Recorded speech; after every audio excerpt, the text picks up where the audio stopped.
सबको नमस्कार। लॉकडाउन 17 तारीख को लॉकडाउन में काफ़ी ढील दी गई थी। एक हफ्ता हो गया। आज एक हफ्ते के बाद मैं ये कह सकता हूँ कि स्थिति नियंत्रण में है और कोई भी घबराने वाली बात नहीं है।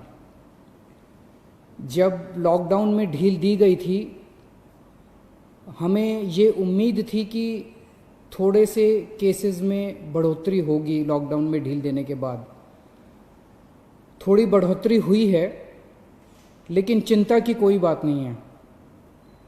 मुझे चिंता तब होगी जब दो बातें अगर होंगी।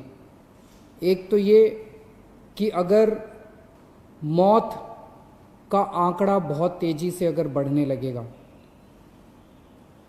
जैसा मैं बार बार कहता रहा कि हमें कोरोना अभी कोई आज या कल में जाने वाला नहीं है। कोरोना तो रहेगा। अब अगर कोरोना होता रहे और लोग ठीक हो के अपने घर जाते रहें तो चिंता करने का कोई विषय नहीं है। तो एक तो ये कि मौत नहीं होनी चाहिए ज़्यादा। मौत के आंकड़े को हम कोशिश करके सबको बचा सकें, सब मौत के आंकड़े को कम से कम रख सकें। और दूसरा ये कि जो केसेस हो रहे हैं वो इतने गंभीर केस ना हों कि हमारा अस्पतालों का पूरा सिस्टम बैठ जाए, कोलैप्स कर जाए। अगर हमारे अस्पताल इतने मरीज आने लग गए, इतने मरीज आने लग गए कि हमारा अस्पताल बैठ जाएंगे, हमारे मान लीजिए बेड्स नहीं मिलेंगे, वेंटिलेटर नहीं मिलेंगे, ऑक्सीजन नहीं मिलेगी, अगर ऐसी स्थिति हो जाएगी तब चिंता का विषय होगा। कल तक दिल्ली में 13,418 केस थे टोटल। अभी तक पॉजिटिव केस 13,418 आए। इनमें से 6,540 ठीक हो गए और 6,617 अभी बीमार हैं। तो लगभग जितने ठीक हुए उतने ही बीमार हैं। लगभग 6,500 ठीक हो गए, 6,500 अभी बीमार हैं। मोटा मोटा 261 लोगों की मौत हो गई। आपके सामने मैं रखना चाहता हूं कि आज दिल्ली में अपने अस्पतालों का क्या स्टेटस है। जो कोरोना के अस्पताल हैं, कोरोना के जो सरकारी अस्पताल हैं, उनमें 3,829 बेड हैं टोटल। सरकारी अस्पतालों में 3,829 बेड हैं, जिनमें 3,164 बेड्स में ऑक्सीजन अवेलेबल है। मैं बार बार ऑक्सीजन इसलिए बोल रहा हूं क्योंकि कोरोना की कोई दवाई नहीं है। जिस पेशेंट को कोरोना हो जाता है उसको एक तो ऑक्सीजन की कमी हो जाती है और दूसरा उस ऑक्सीजन की कमी की वजह से उसकी सांसें तेज हो जाती हैं, रेस्पिरेशन रेट बढ़ जाता है, तो उसको ऑक्सीजन देनी पड़ती है। ऑक्सीजन सबसे क्रिटिकल है उस ऐसे पेशेंट के लिए, कोरोना के पेशेंट के लिए। जो सीवियर पेशेंट होते हैं कोरोना के, जो मामूली सिम्टम्स होते हैं उनको नहीं, जो सीवियर पेशेंट होते हैं कोरोना के, उनको ऑक्सीजन देने की ज़रूरत पड़ती है। 3,829 बेड सरकारी सिस्टम में हैं, उनमें से 3,164 बेड्स पे ऑक्सीजन है। 3,829 में से केवल 1,478 बेड अभी ऑक्यूपाइड हैं। मोटे मोटे तौर पे अगर मैं कहूं तो 4,000 बेड हैं, जिसमें से 1,500 बेड्स ऑक्यूपाइड हैं। 2,500 बेड्स अभी खाली हैं सरकार में। 1,500 बेड्स ऑक्यूपाइड है, 2,500 बेड अभी खाली हैं। सरकार के पास 250 वेंटिलेटर हैं, उनमें से केवल 11 वेंटिलेटर अभी यूज़ हो रहे हैं। लगभग 240 वेंटिलेटर खाली हैं। तो अभी घबराने की कोई बात नहीं है। प्राइवेट में 677 टोटल बेड हैं, उनमें से 509 भर चुके हैं। कई लोग प्राइवेट में अपना इलाज कराना पसंद करते हैं, सबकी अपनी अपनी इच्छा है। 677 में से 509 भर चुके हैं, तो केवल 150 पौने 200 बेड्स बचे हैं प्राइवेट में। इसीलिए कल सरकार ने कल ऑर्डर जारी करके दिल्ली के 117 प्राइवेट अस्पतालों में ऑर्डर जारी कर दिए कि 20% उनको अपने बेड कोरोना के लिए रखने पड़ेंगे।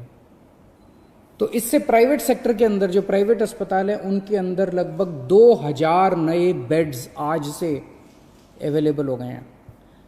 अभी तक 677 बेड थे, अब 2000 एक्स्ट्रा बेड प्राइवेट सेक्टर में अवेलेबल है। तो प्राइवेट में अगर कोई अपना इलाज कराना चाहता है, ज़रूरी नहीं है जैसा मैंने कहा कि सरकार में 2500 बेड खाली हैं, लेकिन अगर फिर भी कोई अपना प्राइवेट में इलाज कराना चाहता है तो आज से 2000 और बेड प्राइवेट सेक्टर के अंदर अवेलेबल हो जाएंगे। आज प्राइवेट सेक्टर के अंदर 72 वेंटिलेटर अवेलेबल हैं, जिसमें से केवल 15 वेंटिलेटर यूज़ हो रहे हैं। तो मोटे मोटे तौर पे आज की डेट में प्राइवेट और सरकार मिला के 4500 बेड्स हैं, जिसमें से लगभग 2000 बेड्स इस्तेमाल हो रहे हैं, 2500 बेड्स अभी भी खाली हैं। आपकी जानकारी के लिए बता दूं कि मोस्टली केस जो कोरोना के अभी आ रहे हैं वो माइल्ड हैं, थोड़ा सा बुखार है, थोड़ी सी खांसी है, या कईयों को तो कुछ भी नहीं है, पता ही नहीं चलता उनको कि कोरोना है। वो तो टेस्ट करा तो पता चला कि कोरोना है, कोई सिम्टम नहीं है। अधिकतर केस ऐसे आ रहे हैं जिनको फिर अस्पताल में एडमिट करने की ज़रूरत नहीं होती, उनको हम घर पे ही रखते हैं। और मेरी एक टीम है जो डेली उन लोगों से घर पे बातचीत करती रहती है, उनके परिवार के लोगों से बातचीत करती रहती है, उनको सलाह देती रहती है। ये नज़र रखते रहते हैं हम लोग कि कहीं अगर वो बढ़ गया उनका कोरोना तो उनको फिर अस्पताल में शिफ्ट कर देंगे। जैसे आज दिल्ली के अंदर 3314 लोगों का घर पे इलाज चल रहा है, लगभग 2000 लोगों का अस्पताल में इलाज चल रहा है और 3314 लोगों का घर पे इलाज चल रहा है। जैसे मैंने बताया कि हमने प्राइवेट में कल ऑर्डर कर दिए 117 अस्पतालों के अंदर, अब 20% कैपेसिटी उनकी, 20% बेड कोरोना के लिए होंगे। इसी तरह से अगले 3-4 दिन के अंदर हम जीटीबी हॉस्पिटल को तैयार कर रहे हैं।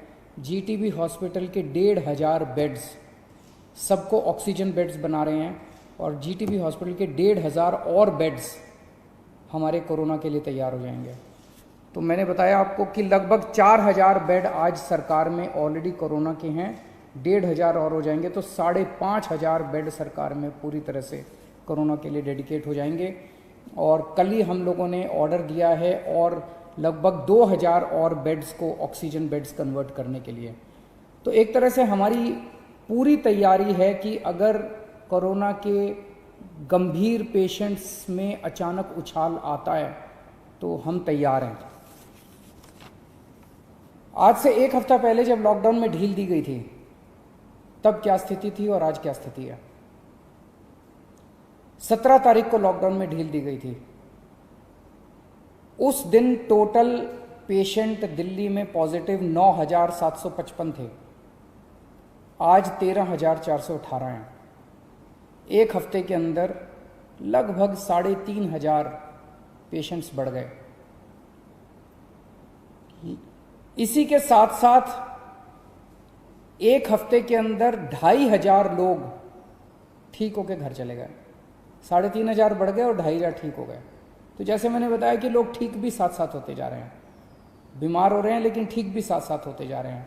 लेकिन इसकी इंटरेस्टिंग चीज़ है, 3500 पेशेंट्स पिछले 1 हफ्ते में नए पेशेंट्स आए, लेकिन अस्पतालों के अंदर 1750 बेड भरे हुए थे। 1750 पेशेंट 17 तारीख को अस्पतालों में थे, आज 2000 है। 250 बेड केवल भरे हैं।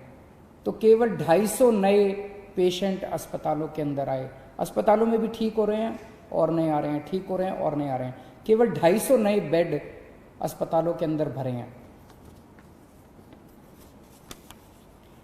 अभी 2 दिन पहले मुझे पता चला कि एक प्राइवेट हॉस्पिटल ने, एक मरीज गया प्राइवेट हॉस्पिटल में और उस मरीज को सांस की तकलीफ़ हो रही थी। 2 दिन बाद उसका अस्पताल ने टेस्ट कराया, उसके 1-2 दिन बाद रिज़ल्ट आया और रिज़ल्ट पॉजिटिव आया। और पॉजिटिव रिज़ल्ट आने के बाद अस्पताल ने कहा कि आप तो कोविड पेशेंट है, हम आपका इलाज नहीं करेंगे, अब आप अपना बेड ढूंढ लीजिए। पेशेंट अपना बेड कैसे ढूंढेगा? पेशेंट कहाँ जाएगा? कोई भी अस्पताल इस तरह से किसी भी पेशेंट को बाहर नहीं निकाल सकता। हमने उस अस्पताल को शो कॉज नोटिस जारी किया है, प्राइवेट अस्पताल को, कि आपका लाइसेंस रद्द क्यों ना किया जाए। अगर किसी भी अस्पताल के अंदर कोई भी पेशेंट आता और वो कोविड निकल आता है, उस अस्पताल की जिम्मेदारी है कि वो उसको अपनी एम्बुलेंस में बिठा के किसी या तो प्राइवेट या गवर्नमेंट हॉस्पिटल के अंदर उसको कोविड बेड दिलवाएगा। आप किसी भी पेशेंट को इस तरह से अपने हाल के ऊपर नहीं छोड़ सकते।